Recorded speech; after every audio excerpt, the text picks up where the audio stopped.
ஓம் ஸ்ரீ குருபியோ நமக. ஓம் ஸ்ரீ மகா பெரியவா சரணம். வரும் ஆகஸ்ட் 3ஆம் தேதி திங்கட்கிழமை ஆடிப்பெருக்கு. ஒரே ஒரு கப் சாம்பிராணியில இப்ப நாம சொல்லக்கூடிய இந்த பொருட்களை சேர்த்து இந்த ஒரு பரிகாரத்தை பண்ணும்போது தடைகள் விலகி பணம் சேரும். வீட்டில் எல்லா விதமான செல்வங்களும் கொழிக்கும். அது என்ன வழிபாட்டு முறை, என்ன பரிகாரம்னு பார்க்கறதுக்கு முன்னாடி நம்மளோட வீடியோஸை இப்பதான் நீங்க ஃபர்ஸ்ட் டைம் பார்க்குறீங்கன்னா மறக்காம சப்ஸ்கிரைப் பண்ணிக்கோங்க. தொடர்ந்து இது மாதிரி அப்டேட் தெரிஞ்சுக்கிறதுக்கு பக்கத்தில் நோட்டிஃபிகேஷன் பெல்லை கிளிக் பண்ணி ஆல் அப்படிங்க செலக்ட் பண்ணிக்கோங்க. இப்போ ஆடிப்பெருக்கன்னைக்கு சாம்பிராணி வைத்து என்ன பொருட்களை சேர்த்து என்ன பரிகாரம் செய்ய போறோம் அப்படிங்கிறத பற்றி தெளிவாக தெரிஞ்சுக்கலாம்.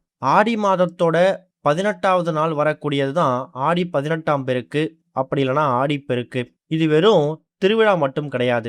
இயற்கையோடு சேர்ந்து வாழ்ந்த நம் முன்னோர்களோட அற்புதமான நீர் வழிபாட்டு திருவிழா. காவிரி தாயையும் நீர்நிலைகளையும் தெய்வமாக வணங்கி நம்ம வாழ்க்கையில வளமும் மகிழ்ச்சியும் பெருகணும் அப்படின்னு பிரார்த்திக்கக்கூடிய நாள் தான் இந்த ஒரு ஆடி பெருக்கு தினம். பொதுவா ஆடி மாதத்துல தென்மேற்கு பருவமழை தீவிரமடைஞ்சு ஆற்று நிலங்கள்ல நீர் பெருக்கெடுத்து ஓடி வரும். ஆடிப்பட்டம் தேடி விதைன்னு சொல்லுவாங்க. அப்படி வரக்கூடிய அந்த நீரை, அந்த காவிரி தாயை நம்ம முன்னோர்கள் வழிபடுவதற்காகவும் வரவேற்பதற்காகவும் அதுக்கு மரியாதை செலுத்தணும் அப்படிங்கிறதுக்காகவும் தான் இந்த ஒரு ஆடிப்பெருக்க எடுத்தாங்க. அன்றைய தினம் புது புடவை, மஞ்சள், தாலிச்சரடு, காதோலை கருகமணி இது மாதிரி பல பொருட்களை வைத்து நீர்நிலைகளை சமர்ப்பித்து காவிரி தாயை வழிபடுறது ரொம்ப விசேஷம். ஆடிப்பெருக்கு நாள்ல எதை தொடங்கினாலும் அது பன்மடங்கு பெருகும். அதனாலதான் இந்த நாள்ல சுப காரியங்கள் பத்தியான பேச்சுக்களை ஆரம்பிக்கிறது, புதிய தொழில் தொடங்குறது, வண்டி வாகனங்கள் வாங்கிறது, ஆன்மீக வழிபாடுகள் செய்யறது, குறிப்பா சுமங்கலி பெண்கள் தாலிச்சரடு தாலி கயிறு மாத்திக்கிறது, இது எல்லாமே வாழ்க்கையில பெருக்கத்தை தரும் அப்படிங்கிறது ஒரு நம்பிக்கை. குறிப்பா சுமங்கலி பெண்கள் தாலிச்சரடு மாத்திக்கும் போது அவங்க கணவருடைய ஆயுள் அதிகரிக்கிறது மட்டும் இல்லாம மாங்கல்ய பலம் கூடும். திருமணமாகாத பெண்களுக்கு அவங்க எதிர்பார்க்கக்கூடிய கணவர் வாழ்க்கையில அமையணும் அப்படிங்கிறவங்க வெறும் மஞ்சள் கயிறை நோன்பு கயிறா கையில கட்டிப்பாங்க. பக்கத்துல நீர்நிலைகள் இருக்கக்கூடியவங்க அந்த ஆறு, ஏரி, குளம் மாதிரியான நீர்நிலைக்கு போயிட்டு அந்த ஆற்றங்கரையோரம் இருக்கக்கூடிய மண்ணை ஒரு உருண்டையா அம்மனாக பிடித்து நைவேத்தியங்கள் செய்து வைத்து படைப்பாங்க. அதுவும் தயிர் சாதம், புளி சாதம், எலுமிச்சை சாதம்னு கலவை சாதங்கள் தயார் செய்து அதை காவிரி தாய்க்கு படைக்கிறது வழக்கம். ஆனா இப்ப இருக்கக்கூடிய காலகட்டத்தில் எல்லோராலையும் சிட்டியில் இருக்கக்கூடியவங்க, டவுன்ல இருக்கக்கூடியவங்க அவங்களால நீர்நிலைகளை பற்றி வழிபாடு செய்ய முடியாது. அதுக்கு மாற்று வழியா தான் இப்ப நவீன காலத்துல நாம வீட்டில் பயன்படுத்தக்கூடிய வாட்டர் டேப், ஆர்ஓ வாட்டர், இல்ல தண்ணீர் குழாய் இது மாதிரி இடத்துக்கு நம்ம பூஜை செய்து ஆடிப்பெருக்க கொண்டாடுறோம்.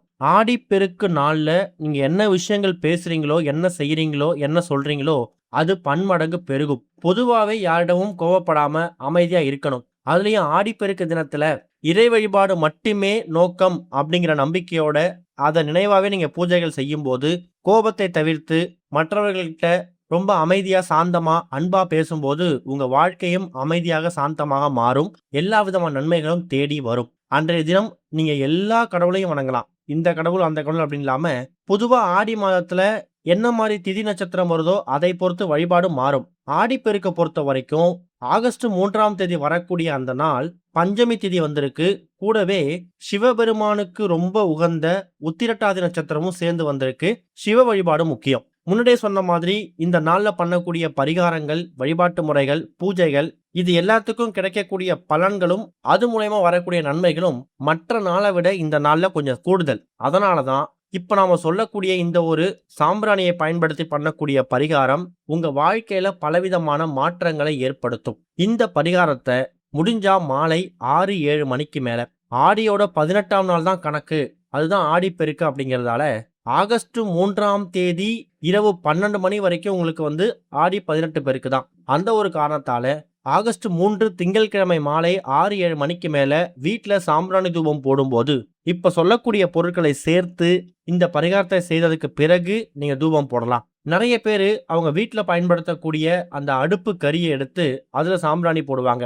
அப்படிப்பட்டவங்க இந்த இடத்துல இந்த கப் சாம்பிராணிக்கு பதிலா அடுப்பு கறி எடுத்து சாம்பிராணி போடுறவங்க அதுல இந்த பரிகாரத்தை பண்ணலாம். கப் சாம்பிராணி வைத்து பூஜை பண்ணக்கூடியவங்க ஒரு சிறிய ஒரு அகல் விளக்கு மேல அந்த சாம்பிராணி எடுத்து வச்சிடுங்க. அதுக்கு மேல இப்ப நாம சொல்லக்கூடிய முக்கியமான பொருட்களை சேர்க்க போறீங்க. முதல் முக்கியமான பொருள் வெண்கடுகு. இது நாட்டு மருந்து கடைகள்லயும் சூப்பர் மார்க்கெட்லயும் ரொம்ப எளிதா கிடைக்கும். விலையும் ரொம்ப கம்மி தான். அடுத்ததா ஒரே ஒரு துண்டு கிராம்பு. அடுத்ததா ஒரே ஒரு ஏலக்காய். கடைசியா பூஜைக்கு பயன்படுத்தக்கூடிய கற்பூரம், பச்சை கற்பூரம் கிடையாது, சாதாரணமாக ஆரத்தி காண்பதற்கு பயன்படுத்தக்கூடிய கற்பூரம். இப்படி இந்த எல்லா பொருட்களையும் ஒன்றன் மீது ஒன்றாக நீங்க இந்த சாம்பிராணி மீது அடுக்கி வைக்கணும். இதுல சேர்த்திருக்கக்கூடிய ஒரு பொருளுக்கும் ஒரு மகிமையும் சக்தியும் உண்டு. வெண்கடுகு அப்படிங்கிறது சாம்பிராணியோட சேர்ந்து நம்ம வீட்டுக்குள்ள அது புகையாக மாறும்போது துஷ்ட சக்திகள், கண் திருஷ்டி, எதிர்மறை எண்ணங்கள், அதாவது நெகட்டிவ் வைப், இது எல்லாமே போக்கக்கூடிய ஆற்றல் இந்த சாம்பிராணிக்கும் வெண்கடுகுக்கும் இந்த ஒரு காம்பினேஷனுக்கு உண்டு. அடுத்ததா மகாலட்சுமியோட அருளையும் செல்வ சேர்க்கையையும் ஏற்படுத்தக்கூடிய பொருள் ஏலக்காய் அப்புறம் கிராம்பு தான். ஏலக்காய் அப்புறம் கிராம்போட நறுமணம் மகாலட்சுமி தாயாருக்கு ரொம்பவே உகந்தது. ஆடிப்பெருக்கு நாள்ல இந்த வாசம் உங்க வீடு முழுக்க பரவும் போது சுபிட்சமும் தன சேர்க்கை, அதாவது செல்வ பெருக்கும் உண்டாகும். வெண்கடுகு அப்புறம் சாம்பிராணியோட புகை காத்துல இருக்கக்கூடிய நுண் கிருமிகளை அழித்து வீட்டுல இருக்கக்கூடிய சூழலை சுத்தப்படுத்துமா. ரொம்ப எளிமையா சொல்லணும்னா ஒரு பியூரிபிகேஷன் நடக்கும். அடுத்ததா கிராம்பு அப்புறம் ஏலக்காயோட வாசனை நம்ம நரம்புகளை அமைதிப்படுத்தி மன அழுத்தத்தை குறைக்குமாம், நேர்மறை எண்ணங்களை உருவாக்கும். அதனாலதான் இந்த ஒரு பரிகாரத்தை ஆகஸ்ட் 3ஆம் தேதி ஆடிப்பெருக்கு, ஆடி 18 பெருக்கு அன்னைக்கு நீங்க பண்ணும்போது அந்த ஒரு வழிபாடு மற்ற நாட்கள்ல கொடுக்கக்கூடிய பலன்களை விட ஆடிப்பெருக்கு அன்னைக்கு அதிகமாக கொடுக்கும். கடைசியா ஒரே ஒரு துண்டு கற்பூரத்தை ஏற்றும் போது, கற்பூரம் ஒரு ஜோதி, இருள்ல இருக்கக்கூடிய உங்க வாழ்க்கைய ஒளிமயமா பிரகாசமா மாற்றக்கூடிய ஒரு தீபம். இந்த எல்லா பொருட்களையும் ஒன்றாக அடுக்கி அந்த கற்பூரத்தை எரிய விடும்போது அந்த வெண்கடுகு, கிராம்பு, ஏலக்காய், அது கூட சேர்த்து சாம்பிராணி, இது எல்லாம் ஒன்றாக சேர்ந்து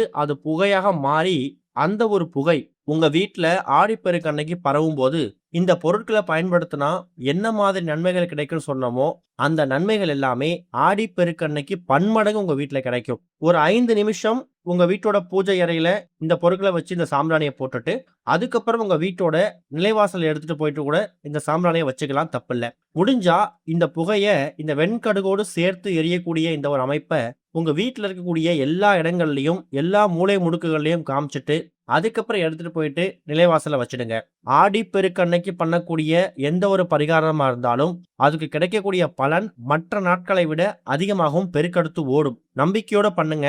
கண்டிப்பா இந்த ஒரு ஆடிப்பெருக்குக்கு பிறகு வரக்கூடிய நாட்கள் சுபிக்ஷம் வாய்ந்த நாட்களா மாறும். ஆடிப்பெருக்கு அன்னைக்கு தாலி கயிறு மாற்றுவதற்கான சரியான நல்ல நேரம் காலையில 9:15 10:15, அதை விட்டீங்கன்னா 12:15 1:15, மதியம் 3:15 4:15. சூரியன் அஸ்தமனமானத்துக்கு பிறகு தாலி கயிறு மாற்றக்கூடாது. ராகு காலம் யமகண்டமும் இருக்கக்கூடிய நேரத்திலையும் தாலி கயிறு மாற்றக்கூடாது.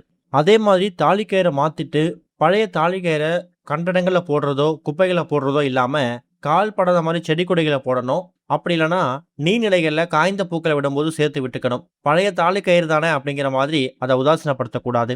ஓம் ஸ்ரீ குருபியோ நமக. ஓம் ஸ்ரீ மகா பெரியவா சரணம்.